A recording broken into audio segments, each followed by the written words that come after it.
Hello there. Welcome to another episode of Meet the Press Now. I'm Chuck Todd. This week we saw some voters use the ballot box to fight back against out-of-the-mainstream policies or ideologies. NBC hasn't officially called these races yet, but in Washington state, voters appear to have used the state's top two primary system to essentially keep two Trump-backed election deniers off the ballot in November, potentially laying out a roadmap to fight the extremist wing of the Republican Party by simply changing election laws.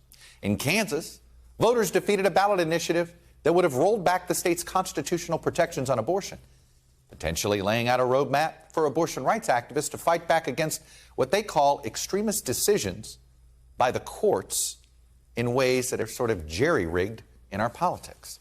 All of this comes as we got a stark reminder today of how extremist ideas that go against the bedrock of our republic are on the move here in America. In Texas, a leading conservative group decided to welcome Hungarian strongman Viktor Orban for a speech today, after he met with former President Trump in Bedminster. No word on whether the President of Hungary, a NATO member, wants to reach out and speak with the President of the United States, a NATO member.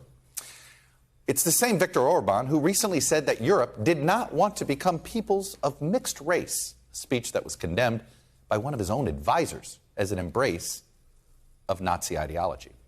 Orban has also led a government that's passed anti-immigrant and anti-gay policies, and he's been the most pro-Putin leaders among our European Union allies during the war in Ukraine. Sharing top billing at this conference with Republican members of Congress, senators, and governors, Orban said that progressive liberals and communists are somehow the same thing. It's an old set of attacks and language that was used in this country by a guy named Joseph McCarthy, for what it's worth. Elsewhere in Arizona, Mark Finchem, the Republican who won the party's nomination for Secretary of State with less than 50% of the vote, wants to decertify the state's 2020 election. He's even claiming irregularities in the primary that he just won.